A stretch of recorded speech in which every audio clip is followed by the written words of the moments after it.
Sobrang bango nito guys. Sobrang bango talaga. Gusto ko na siyang kainin.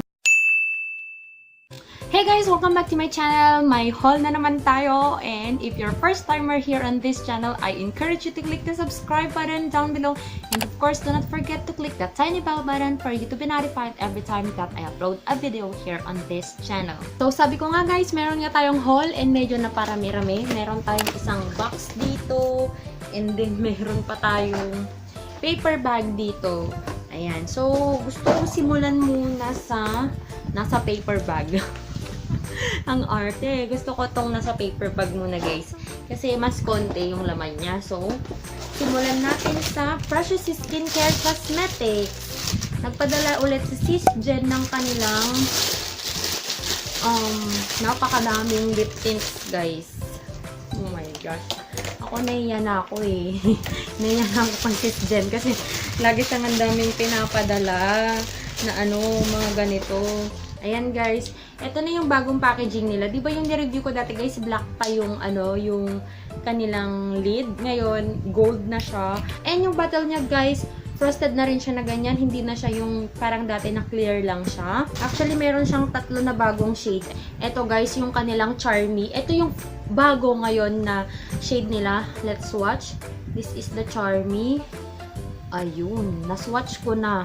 Nasaan na kayo yung na-swatch ko kahapon? Kasi pang giveaway ko sana to eh. Ito naman guys, this is the Smarty. Ayan naman yung kanyang shade. Ayan.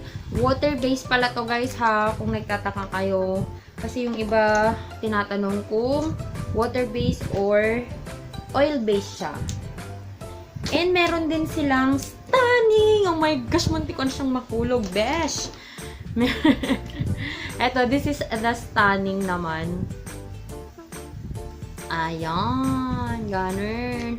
Ito guys, napaka-pigmented. Problema ko na naman kung paano ko tatanggalin. Kasi, kahapon, nag-swatch ako, hindi ko siya matanggal-tanggal until today.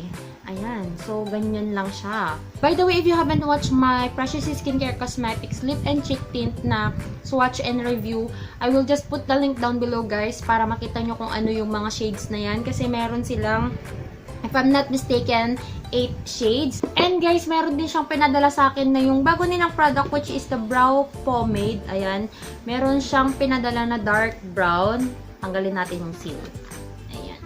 Meron siyang pinadala na dark brown. Ganyan guys yung kanyang shade. Hindi rin siya makita kasi hindi makita yung payoff niya kung swatch lang siya. Mas maganda kung nasa kilay na talaga or brush. Ito guys yung kanilang dark brown. And then yung isa naman which is hazel brown. Actually nagamit ko na to kahapon. Na-try ko na siya. Ayan, kapag medyo mas light yung bet mo naman na shade. Yan yung kunin mo yung hazel brown. Move on naman tayo guys sa isa pang online shop na nagpadala sa akin ng mga lip tints nila.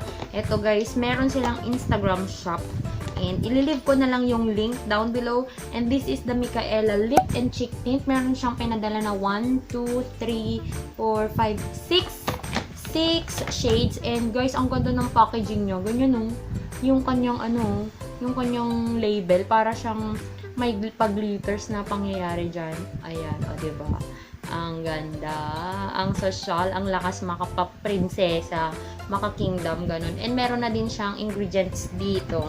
Move on naman tayo, guys. Move on sa malaki. Move on tayo, guys, dito sa box na ito na punong-puno ng madaming products. So, na lang guys, lalagay ko na lang kung ano yung mga shop nila para kung ano na lang yung mahugot ko dito, yun na lang. Hindi ko na siya ipapresent sa inyo guys na by shop, ganun na lang. And ito guys, yung una sa lahat na ipapakita ko. This is ayan, vegan lips. Ayan siya guys. And matte daw siya. Liquid matte lipstick na nag-last daw siya ng 12 hour. This is a 12-hour power. Oh my gosh. Ito pa man din yung ginamit ko ngayon dito sa bibig ko. So, paano ko magsuswatch ngayon? Ayan. Ito yung ginamit ko guys. And yung shade na nasa bibig ko is a combination of two shades which is the Go Bear and the Mauve. Mauve talaga. Mauve.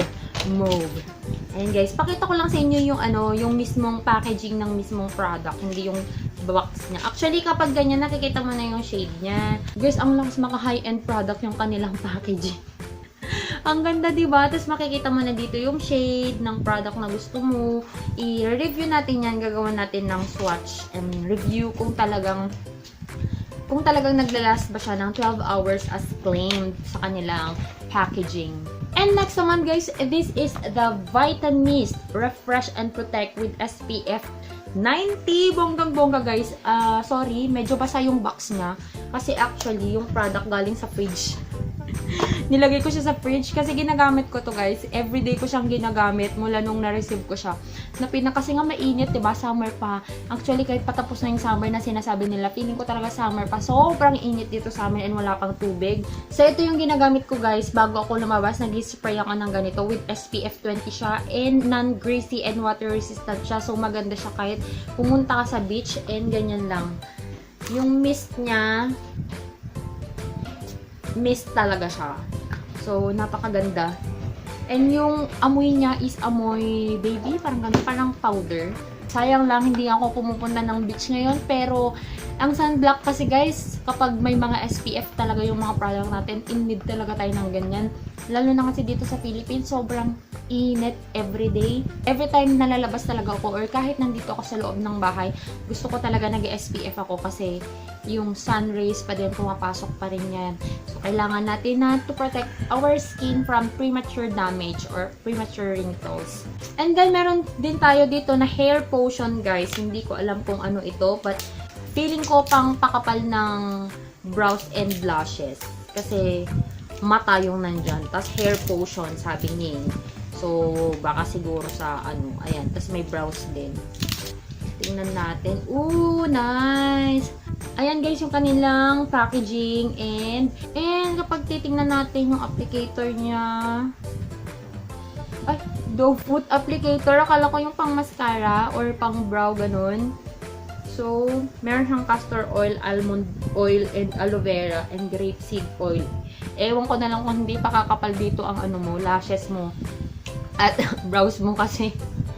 Feeling ko kailangan ko to para sa lashes ko kasi hindi ganun kakapalan yung lashes ko guys. But for my brows, okay na ako dyan. May mga konting bald areas lang ako pero madali lang kasi tumubo talaga yung ano ko, yung aking brows. So, okay na ako dyan. Gamitin natin to para sa lashes natin. Tingnan natin kung magiging effective siya sa atin. Meron din tayo dito, guys, na para sa leki-leki natin. Meron tayong Tawas Calamansi Whitening Deo Cream. Ayan, na 10 grams ang laman niya. And na-try ko na to, guys. I think dito yung nakabukas. Na-try ko na siya and sobrang bango nito, guys. Sobrang bango talaga. Gusto ko na siyang kainin. Nung vlog ko, nung pag-open ko nito, sobrang bango. Alam mo yung ano, it reminds me of my childhood kasi yung bubblegum na bazooka, kung naaalala nyo pa yun, yun yung amoy niya. Amoy bubblegum na yung kulay pink. Ganon siya. And na-try ko na din nung gamitin guys sa aking kilikili for about 2 or 3 days now. So, gawan ba natin to ng review? Let me know down below if you want a review of this product guys. Next here is, this is scar removal gel naman guys. And hindi ko alam kung gaano siya ka-effective. Maghanap tayo ng scar dito sa katawan ko para matest natin. Actually maganda to kasi may mga scars akong nangyari. Dahil sa mga ano, kababalaghan sa buhay.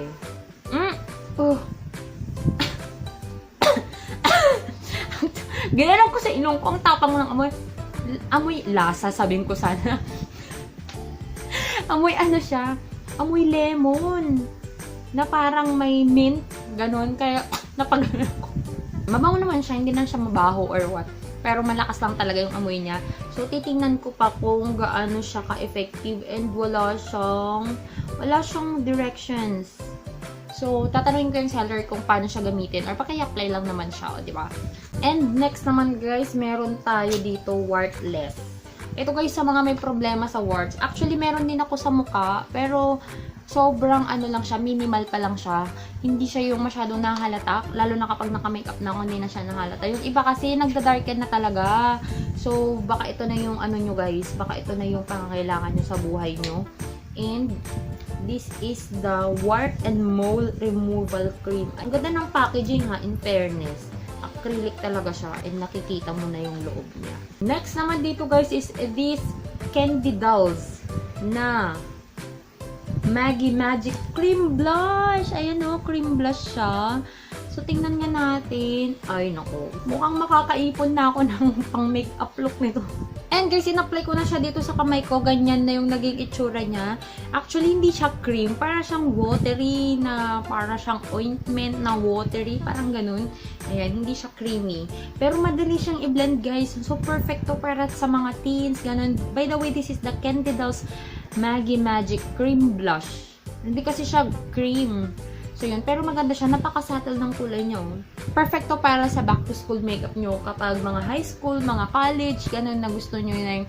Diba, subtle lang naman yung makeup kapag pumupunta sa school. So, maganda siya. And then, punta naman tayo guys sa mga sabon na meron dito. Meron tayong 3 klase ng sabon. Yung unang sabon dito guys is this one. This is the Orange Peel with Kojic Soap na may whitening daw siya na pang acne, pang pimple, pang dark spots, and para sa pores. Ayan, kasi maganda to kung para to sa pores. Kasi ako guys, kahit wala na kasi akong pimple, wala na akong pimple. Minsan-minsan, wala na akong pimple. Yeah. Pag paminsan-minsan na wala na tayong pimples, ganyan, ang problema ko naman guys, yung pores ko dito, medyo malalaki siya, tsaka dito sa may ilong ko, kasi dyan yung ma-oily talaga ako. So, maganda siya. Kung para sa pores siya, I will update you guys. And meron din kasi siyang glutathione, kojic, papaya, and vitamin C. Amazing. Hindi lang yung orange. Pero mas madami lang siguro yung orange peel. This is the calamansi peel with tawas and milk soap na meron daw siyang whitening, smoothening, anti-aging, purple. Sabi ko, purple free? Anong purple free? Pimple free pala? Ano ba naman yan? Di marunong magbasa, Mia. I-review natin to guys. Actually, kapag mga ganitong sabon guys, magte-take time ako kasi gusto ko talaga ma-deliver sa inyo guys yung review ko kung effective ba talaga ng gamitin. So, binibigyan ko yung mga product na to ng minimum of 2 weeks na dapat may performance na sila within 2 weeks. Dapat may na-change na sa skin type ko, sa skin type. So, sa skin condition ko or sa skin color ko, ganun guys. So, bigyan natin sila ng 2 weeks sila. Actually, I was planning to do the 10-step skincare Korean step. Ayan. Skincare Korean. Korean skincare. Ayan. And meron tayong mga na-receive dito guys from Queen Bean. And simulan natin dito sa kanilang sabon. This is the whitening with Jeju Ginseng and Cucumber guys na whitening soap nila. Ayan. Napakaganda ng kulay. Parang marble na green. And then, of course, after mo na magsabon sa iyong mukha at katawan, facial wash. Ayan, di ba? Meron silang facial wash na made of cucumber din siya. Cucumber infusion. Sabi, with cooling effect. With cooling effect. Perfect to. Para sa tag-init. Or kahit hindi mainit, kahit hindi tag-init or hindi summer, kailangan ko pa rin talaga ng may mga cooling effect. Kasi yan guys, nakakaano yan ng pores. Nakakatulong yan na magpa-close ng pores. So, maganda yung mga yan. And then, after naman ng facial wash guys, meron silang clay mask. Ayan. From Queen Bean pa rin and with Jeju Ginseng pa rin siya. And may cooling effect din siya. Lahat ba to may cooling effect? Bongga. And then, after mo na mag-mask, meron ka dapat toner. And this is the Queen Bean na pore conditioning toner. Ayan, guys. And, meron pa din siyang cooling effect. So, itong one set na to may cooling effect. Ayan. Good luck sa mga pores. Magsasara kayong lahat. And then, after nyan, after mo mag-toner na, meron na silang essence, guys. Ito yung pinaka-excited ako sa lahat. This is the essence na meron din siyang Jeju Ginseng. Ayan. Excited ako, guys, kasi diba mahilig nga ako sa mga face mask, sheet mask, ganun, clay mask, lahat na ng mga mask na yan.